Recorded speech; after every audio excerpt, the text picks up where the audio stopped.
Hello everyone, कैसे हैं आप लोग। आप सभी का मेरे इस यूट्यूब चैनल पे स्वागत है।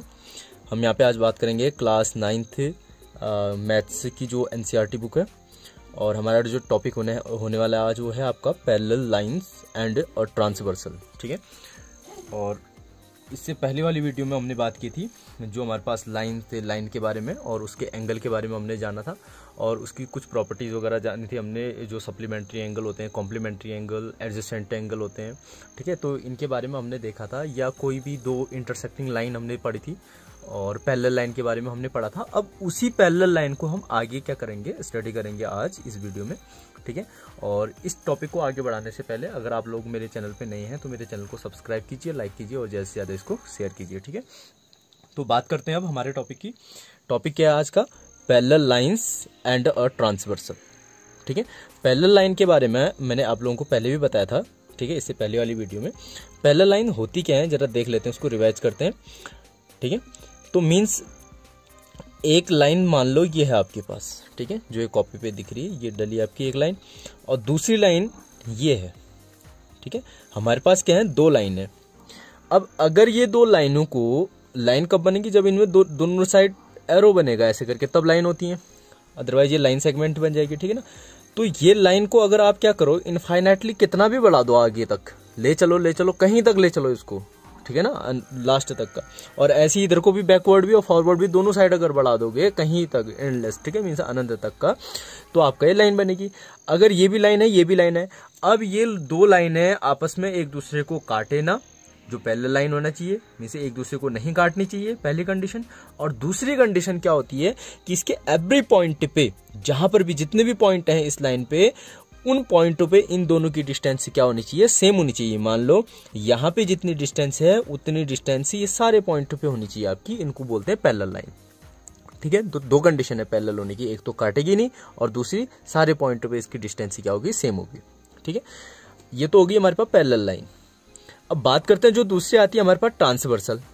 ट्रांसवर्सल एक ऐसी लाइन होती है जो किसी भी पेयर ऑफ पैरेलल लाइन को कट करती है, इंटरसेक्ट करेगी। मीन्स ये आपका क्या था, pair of parallel line. Parallel line का क्या है, जोड़ा है, एक पेयर है। ठीक है, इस पैरेलल लाइन को अगर हम क्या करें, एक लाइन से ऐसे करके कट कर दें, तो इसको बोलते हैं हम ट्रांसवर्सल लाइन। ठीक है ना, ये हमारे पास एल एम हम मान लेते हैं, दो लाइन है, दो पैरेलल है। ठीक है ना, और ये जो हमारे पास तिरछी लाइन आई ये वाली, इसको हम मान लेते हैं, कुछ भी मान लें इसको, चलो एक्स मान लेते हैं, ये वाली लाइन। तो ये आ गई आपकी कौन सी, ट्रांसवर्सल लाइन। जरूरी नहीं है अब ये तिरछे में हो, ट्रांसवर्सल लाइन आपकी ऐसी भी हो सकती है। ठीक है, ऐसे भी हो सकती है, मीन्स कैसे भी आपको इस टाइप से किसी टाइप का भी फिगर आपका बन सकता है। ठीक है, तो टोटल जो हम डेफिनेशन की अगर बात करेंगे इसको समझने के लिए, मीन्स दो कोई भी हमारे पास पैरेलल लाइन है, उस पैरेलल लाइन को जो इंटरसेक्ट करती है, जो तीसरी लाइन जो कट करती है, उस तीसरे लाइन को ही क्या बोला जाता है, ट्रांसवर्सल लाइन बोला जाता है। ठीक है, ये हो गया। अब यहाँ पे एक चीज पैरेलल लाइन आया। अब पैरेलल लाइन को, पैरेलल का जो सिंबल होता है उसको डिनोट कराने के लिए हम लिखते हैं ऐसे, जैसे मान लो हमारे पास एल और एम है हियर, यहाँ पे जो हमारे पास है एल और एम है, दोनों क्या है, पैरेलल है। इसको हम मैथमेटिकली लैंग्वेज में अगर हम लिखेंगे, पैरेलल कैसे लिखा जाएगा, एल, दो लाइन आप खड़े में कर दोगे ऐसे और लिखोगे एम, तो इसका मतलब इसको रीड किया जाएगा एल पैरेलल टू एम। ठीक है, पैरेलल पूरा लिखने की जरूरत नहीं है इतनी। ठीक है, मैथ्स में हम क्या करते हैं, नोटेशन लेते हैं, शॉर्ट नोटेशन, जो हमारी लैंग्वेज को क्या बनाता है, थोड़ी सी छोटा बना देता है। ठीक है, चीजों को हमारा छोटा बना देता है, और उन सिंबलों का एक पर्टिकुलर मीनिंग होता है। ठीक है, तो उसको समझने के लिए, तो ऐसे हम क्या करेंगे, यहाँ पे लिखेंगे, कहीं पर भी हमने लिखा है, अगर सपोज करो ऐसा लिखा है एल दो डंडे एम, तो इसको रीड किया जाएगा एल पैरेलल टू एम। ठीक है, ये तो पैरेलल लाइन का केस था। अब यहीं पे बात आ रही, तो मैं एक चीज और भी बता दूं आपको। अगर मान लो आपके पास एक लाइन ऐसे है, ठीक है, और दूसरी लाइन अगर आपके पास ऐसे है, मीन्स रे मान लेते हैं इसमें, या पूरी लाइन ही मान लेते हैं ऐसे करके, तो इन दोनों लाइनें क्या है, आपकी इंटरसेक्टिंग लाइन है। इंटरसेक्टिंग लाइन में से एक दूसरे को कट किया, और कट कैसे किया, इनके बीच का जो एंगल बना 90 का एंगल बनना है, 90 डिग्री का। तो यहाँ पे इसको हम एल और इसको एम लाइन बोले, तो ये दोनों लाइनें एक दूसरे को क्या कर रही हैं, कट कर रही हैं। बट कैसे कट कर रही हैं, एक दूसरे को 90 के एंगल पे कट कर रही हैं, तो हम इसको बोलते हैं एल परपेंडिकुलर टू एम। ऐसे करके लिखा जाएगा। उल्टा टी बना दोगे तो ये सिंबल जो होता है परपेंडिकुलर का होता है।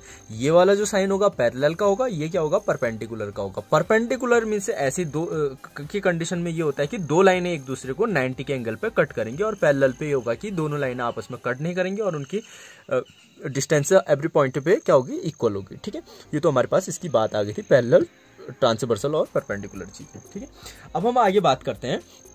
यहाँ पे जब भी अब हम इससे थ्योरम बनती है हमारे पास, या कुछ एक्सियम बनते हैं, ठीक है, इससे रिलेटेड। और ये जो बनेगा, जो चीज मैं अब बताऊंगा आपको, ये क्या होगा, जो भी आपकी अगली एक्सरसाइज बनेगी ये, उस एक्सरसाइज में क्या बनेगा आपका, काफी इंपॉर्टेंट रहता है जो भी क्वेश्चन आपके बनने होंगे। ठीक है, तो इसमें अगर हम देखें तो यहाँ पे हमारे पास क्या बने, फिर एक एंगल बने कुछ। जब भी दो पैरेलल लाइन को एक ट्रांसवर्सल लाइन कट करती है तो एंगल आपको फॉर्म्ड होते हैं। ठीक है, ये एंगल बना, एक एंगल ये भी बना, फिर ये एंगल बना, ये भी बना। अब इन एंगलों का हम कुछ नाम लिख लेते हैं, यहां से स्टार्ट करते हैं। ये एंगल 1 हो गया, इसको बोल देते हैं एंगल 2, एंगल 3, एंगल 4। ठीक है, फिर यहाँ पे भी बना फिर आपका एंगल 5, एंगल 6, ये वाला एंगल 7, इसको ले लेते हैं हम 8। टोटल कितने एंगल बने आपके, 8 एंगल बन गए। ठीक है, ध्यान से देखना। अब मैं क्या बोलता, तो अब यहाँ पे आपका जो बनेगा, सबसे पहला बनेगा करस्पॉन्डिंग एंगल। ठीक है ना, करस्पॉन्डिंग एंगल को अगर हम बात करें तो करस्पॉन्डिंग एंगल क्या होंगे, जरा ध्यान से देखना इसको। ये बनेगा आपका, यहाँ पे आपका जो बनेगा, इसका जो सिंबल से हम डिनोट कर सकते हैं, आइडेंटिफाई कर सकते हैं करस्पॉन्डिंग एंगल को, जहां पर भी आपका एफ टाइप का शेप बन रहा होगा। ठीक है, उल्टा या सुल्टा में से रोटेट करा करके एफ को जब भी आप रोटेट कराते हो, जिस टाइप का फिगर बनेगा आपका रोटेट कराने के बाद, उसी टाइप का यहाँ पे उसका सिंबल बन रहा होगा। ठीक है ना, अगर हम मान लें इसको, ये आपका बना 1 एंड कौन सा 5, ये 1 था, ये 5 था, फिगर में देखोगे यहाँ पे। ठीक है, तो 1, 5, तो ये करस्पॉन्डिंग एंगल आपके बने। अब हम इसको लिख सकते हैं, एक पेयर क्या बनेगा, 1 एंड 5 का बनेगा। ठीक है, दूसरा पेयर आप कौन सा बना सकते हो, देखो इसको बना सकते हैं हम लोग, इसको बना सकते हैं। ठीक है, ये क्या था आपका, इधर 2 है, इधर क्या है 3 है, मीन्स 2 एंड 3। दूसरा पेयर ये बन गया हमारे पास करस्पॉन्डिंग एंगल का। अगला हम बना सकते हैं, अगर इसको हम नीचे को कर लें इस वाले शेप पे, तो ये वाला आपका करस्पॉन्डिंग एंगल यहाँ पे भी बन जाएगा आपका। ये था आपका 4 और ये था 8, एंगल 4 एंड एंगल 8, ये वाला 4 और 8। ठीक है, और ऐसे अगर हम बात करें, एक और नेक्स्ट बनेगा आपका ये वाला पार्ट 3 एंड 7 वाला। ठीक है ना, तो ये बन गया आपका एंगल 3 एंड एंगल 7। तो ये सारे के सारे हमारे पास क्या बने, करस्पॉन्डिंग एंगल। ये 2, 3 नहीं बना था, ये क्या था, 2, 6 है। ये वाला एंगल आपका 2, 6, 1, 5, 2, 6, 4, 8, 3, 7। तो ये सारे के सारे हमारे पास क्या हुए, करस्पॉन्डिंग एंगल के पेयर हुए। तो कितने करस्पॉन्डिंग एंगल बने हमारे पास यहाँ पे, टोटल जो पेयर बने 1, 2, 3, 4 पेयर बनेंगे हमारे पास। ये करस्पॉन्डिंग एंगल आया। अब बात करते हैं हम दूसरा जो बनता है हमारे पास, अल्टरनेट इंटीरियर एंगल। ठीक है ना, अल्टरनेट इंटीरियर एंगल में आपका बनेगा, यहाँ पे जब भी आपको किसी भी फिगर में आपका जेड टाइप का शेप दिख रहा होगा, ठीक है, मीन्स इस टाइप का शेप ऐसे करके, तो यहाँ पे आपका क्या बनेगा, अल्टरनेट इंटीरियर एंगल बनेगा। ठीक है, अब हम इसमें जो एंगल होंगे वो एंगल कौन से होंगे, फिर एक ये वाला एंगल और ये वाला एंगल, इन दोनों एंगलों को हम अल्टरनेट इंटीरियर एंगल बोला जाएगा। ठीक है, अगर हम यहाँ फिगर में अगर बात करें इसकी, तो अल्टरनेट इंटीरियर एंगल कौन सा बना फिर आपका, एक ये 4 वाला बना, और उसके साथ कौन सा बना, उसका पेयर जो बनेगा 6 वाला। तो एंगल 4 और एंगल 6, ये आपका एक पेयर बना। दूसरा जो बनेगा आपका, इसको हम ऐसे उल्टे में ले लें ऐसे करके इधर को, तो 3 और 5, एंगल 3 एंगल 5, ये आपके बने अल्टरनेट इंटीरियर।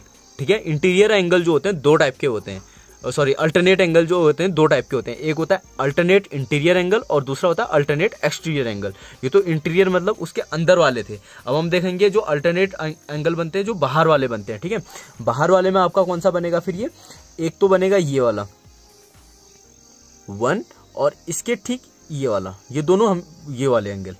ठीक है ना, तो ये 1 एंड एंगल 7। ठीक है, और दूसरा जो बनेगा वो बनेगा इसके साथ कौन सा बनेगा, ये वाला एंगल 2 एंड 8, ये दोनों एंगल 2 और एंगल 8, ये बने आपके अल्टरनेट एक्सटीरियर एंगल। जो अगली जो चीज आती है वो होती है आपके पास interior angle on the same side of transversal. ठीक है ना, अब कौन सा है, इंटीरियर एंगल है, इंटीरियर मतलब अंदर वाले angle, on the same side of transversal, जो ट्रांसवर्सल लाइन है उसके सेम साइड के अंदर वाले एंगल। ट्रांसवर्सल लाइन को देखो, ये है सेम साइड के, या तो इधर साइड या तो उधर साइड। ठीक है, इधर साइड की हम बात करें तो कितना बना आपका 3 6, और उधर साइड वाली बात करें, अंदर वाले, बाहर वाले नहीं करने हमने, अंदर वाले 4 and 5, 4 and 5 ये बने फिर हमारे पास interior angle on the same side of transversal line के सेम साइड वाले इंटीरियर एंगल। ठीक है, तो ये चीजें होगी, तो इसको आपको आइडेंटिफाई करना आ जाएगा।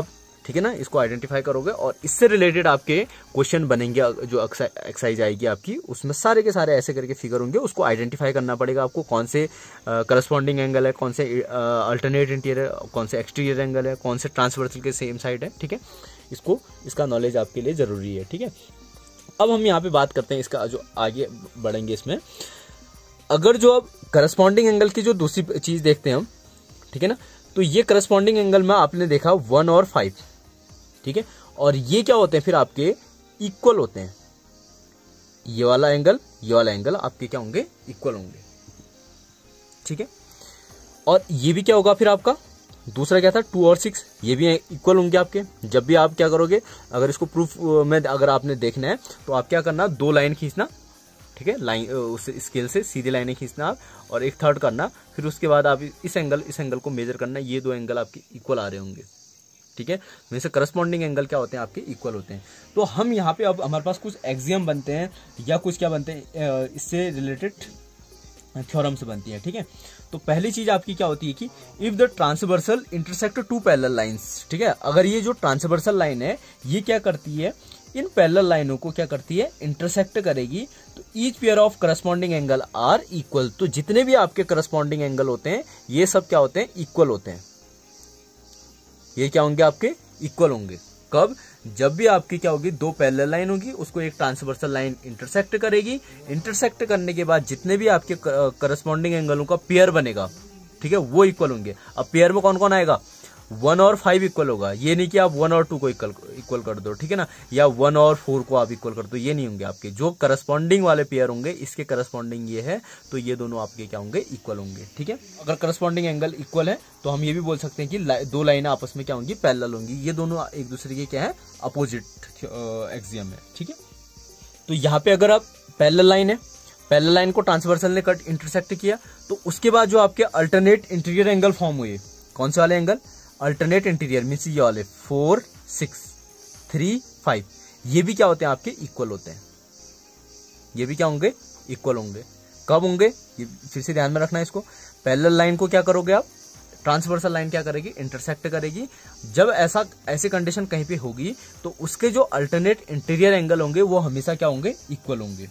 ठीक है, और इसी का उल्टा, अगर आपके पास क्या कर रही होगी, एक ट्रांसवर्सल लाइन इंटरसेक्ट कर रही होगी, और अगर आपके इंटीरियर एंगल क्या है, इक्वल है, तो हम बोल सकते हैं कि जो दोनों, जिन 2 लाइनों को ट्रांसवर्सल लाइन ने क्या कर रखा है, इंटरसेक्ट कर रखा है, वो दोनों लाइनें आपस में क्या होंगी, पैरेलल होंगी। ठीक है, दोनों एक दूसरे के क्या है, अपोजिट में आ जाएंगे, एक दूसरे के कन्वर्ज होंगे। ठीक है ना, और अगली कंडीशन हम देखेंगे अब इसके लिए,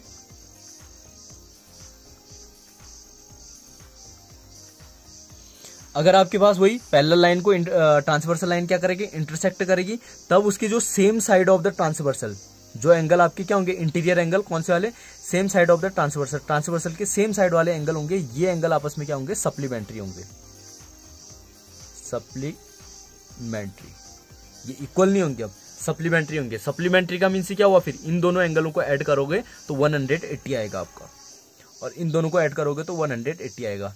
तो आप लोग देख सकते हो इसमें 3 और 6 को अगर आप ऐड करते हो, ये वाले एंगल को, ये 180 बनेगा आपका, और इन दोनों को भी ऐड करोगे तो ये क्या बनेगा आपका, 180 बनेगा। किसकी केस में, पैरेलल लाइन की केस में। अगर पैरेलल लाइन नहीं होंगे ये, ठीक है, तो उस केस में 180 भी नहीं बनेगा, ये भी ध्यान रखना है। ठीक है ना, तो ये तो था आपका इससे रिलेटेड जो थ्योरम्स हैं, और कुछ प्रॉपर्टीज जो रूल है, जिन रूलों को हम यूज करेंगे, तो ये सारी इसके रूल थे। और एक चीज और, जो आपके पास ये interior angle on the same side of the transversal है, इसको हम बोलते हैं कंसेक्यूटिव एंगल भी बोलते हैं इनको। ठीक है ना, ये वाले पार्ट को हम इसको कुछ और नाम से भी जानते हैं, इसकी कुछ अदर नेम जो है, 2-3 नाम और हैं इसके। इसको बोला जाता है consecutive interior angle, consecutive interior angle इस नाम से भी जाना जाता है इस वाले एंगल को, इन वाले एंगल को कौन से वाले, जो ट्रांसवर्सल के सेम साइड वाले इंटीरियर एंगल होते हैं, उसको कंसेक्यूटिव इंटीरियर एंगल भी कहा जाता है। और उसका दूसरा और नाम भी होता है इसका जो दूसरा नाम है अलाइड एंगल, अलाइड एंगल भी बोला जाता है इसको, ठीक है। और अगला जो इसका नाम है को इंटीरियर एंगल भी बोला जाता है इसको, को इंटीरियर एंगल। तो ये इसके इसी के नेम है। अगर कहीं पे क्वेश्चन में लिखा है आपका कंसेक्यूटिव इंटीरियर एंगल, तो इसका मतलब interior angle on the same side of the transversal, या अलाइड एंगल भी बोला जाता है उसको, या को इंटीरियर एंगल भी बोला जाता है, ठीक है ना। तो ये सारी चीजें थी, फिर आपकी ये प्रॉपर्टीज थी, और जो इससे रिलेटेड जो थ्योरम थे जिनका यूज हम क्या करेंगे क्वेश्चन में करेंगे।